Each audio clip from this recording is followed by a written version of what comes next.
Bernard is my best friend. He's my brother. He's my talisman. He's my, I look to him and I see the possibility of humanity. I see optimism. In the days when we met, the other residents, they would have a life expectancy 25 years, 30 years. Bernard he went on to have a career in advocacy. He's become such a symbol of the possibilities, and also an indictment of all the lives and human potential wasted by that institutional approach to caring for the developmentally disabled. I met you at Bill Bronx's house. At his house? Yeah. On Staten Island? That's where you did an interview. How long have you been at Willowbrook? 18 years. How long were you given physical therapy in school? 5 years. We started talking, and that's how we became good friends over 50 years. Did I take you back into Willowbrook? I never went back. You never went back, yeah. I wish that I never did. I visited the state institutions for the mentally retarded, and I think particularly at Willowbrook that we have a situation that borders on a snake pit, and that the children live in filth, that many of our fellow citizens are suffering tremendously because lack of attention, lack of imagination, lack of adequate manpower. It's been more than 6 years since Robert Kennedy walked out of one of the wards here at Willowbrook and told newsmen of the horror he'd seen inside. I was working as a kind of a street lawyer representing activist groups like the Young Lords, and I met Dr. Wilkins and Dr. Bronston during a period of great disruption in East Harlem. They were volunteer doctors helping the kids. Mike called me at one point and said that he had just been fired from Willowbrook. And I said, "What's Willowbrook?" It sounded so nice, that lyrical name, the Willowbrook. I thought it was like a country club. He said he had just been fired and that the conditions there were so appalling that he thought it would be a great story for us to tell. And I listened. I had no experience at all with either institutions or with the developmentally disabled. So I was utterly unprepared for the reality of Willowbrook. There was one attendant for perhaps 50 severely and profoundly retarded children. Lying on the floor naked and smeared with their own feces, they were making a pitiful sound, a kind of mournful wail that it's impossible for me to forget. This is what it looked like, this is what it sounded like, but how can I tell you about the way it smelled? It smelled of filth, it smelled of disease, and it smelled of death. How is it living on the ward that you live? Disgrace. Is it disgrace? Yes. Why? The conditions are getting worse every time they cut the budget more and more. My problem with telling the story 50 years later is that I'm like Pavlov's dog. I react and I get flashed back to that, to the obscene, the torture of the residents, the inmates there. I was horrified. I was appalled. It was beyond belief how horrible it was, how filthy it was, how it had a stink to it that got into your clothes and into your skin, how unattended. It was hell on earth. It was really. I mean, I was an experienced person, but when I saw Willowbrook, it was something that seared my soul. The administrators had a colder, academic, excusing in a way as thinking that we were naive, that there was something that we were missing, that something we didn't understand. about what was necessary for this particular population. And I think that my ignorance was my strength, in the sense that I looked at it and said, are you kidding me? I mean, you have children unattended and smeared with their own feces and wailing under the sinks, their pants down around their ankles, eating slop. I mean, what is it that I don't understand? What we found and documented here is a disgrace to all of us. We ask for change, we demand change. What you've seen here just doesn't have to be this way.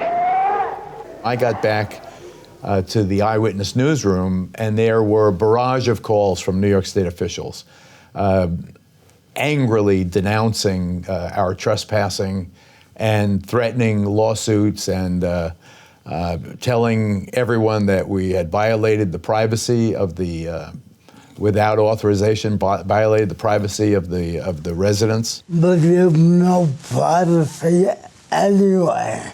There was no privacy anyway, very eloquently stated. They lived, everything, all communal and 50, 60 together every hour of the day. It was just a horrifying. Anyway, the horror of it was clearly apparent in our protestation, our defense against the barrage of critical phone calls.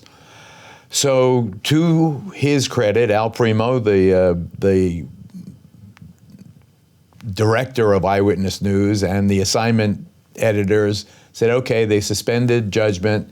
The film came back from the lab. They saw the film. Everybody reacted the same way. It was undeniable, and everyone's spine stiffened, and they said, we're going to go with this story. It changed the world.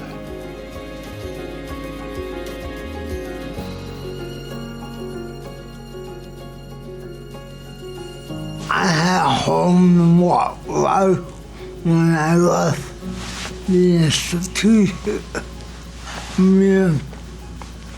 I remember when I started taking the subway and the bus, I was scared. I mean, I had to get used to people looking at me, walking and talking, and God, I remember when I first got on the subway, I got lost. I think about people like Dr. King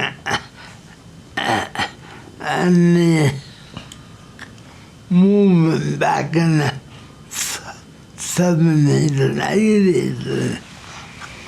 I thought in my mind, people with disability could be active in their own community and make changes, and that's how I got started. You did pretty well. Not make it about you, but make it about the other people that you're advocating for. We were very young, we were 20s when this happened. Bernard just 21 and I was 27, 28. I cry more now. Then I was more angry. Now, when I think about it, I get a sense of melancholy and sadness that goes with the triumph. There's still definitely triumph also. Now I feel so emotional about it. I feel for everyone that we could not save.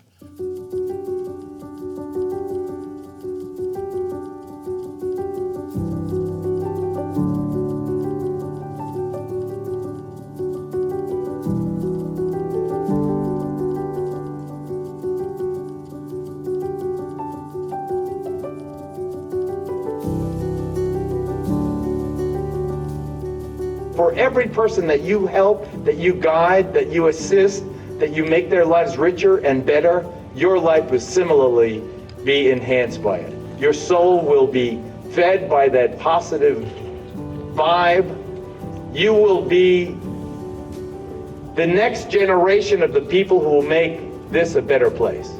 We go back, it seems to me, it went back for the 10-year and the 25th year and the 50th, but I am very, very heartened by the fact that that nightmare has become such a positive example of what's possible now. It's great to be here. It is nice to be here. The haunting memories, though, are something that I will carry forever.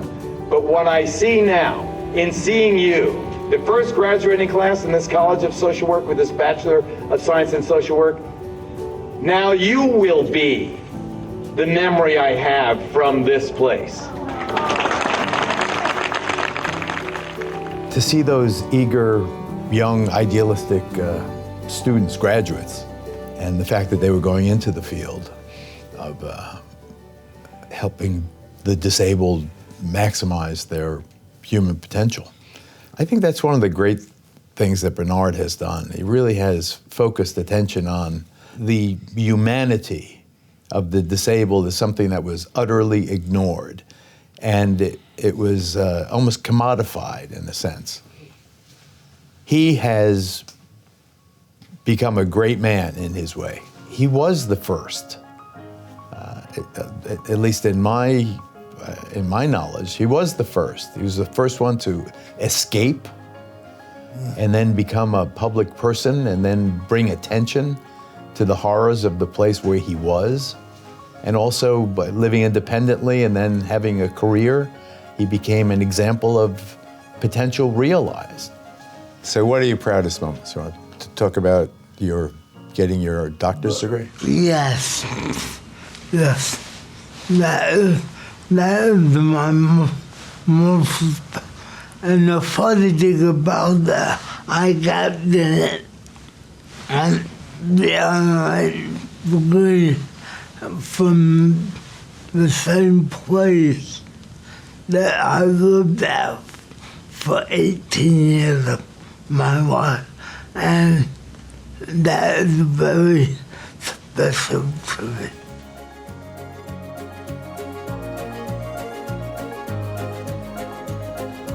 Here we are, there he is. Where would he have been? Where would he have been if he never met Wilkins and Bronston?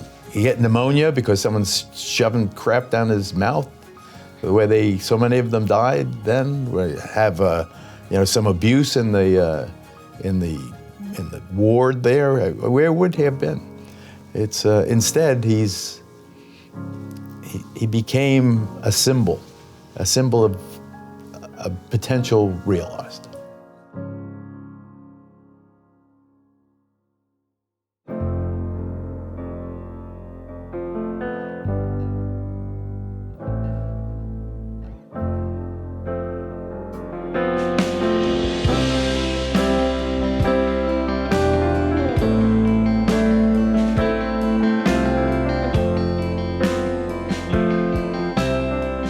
Bernard and I have been brothers. I think we look more and more alike as we get older.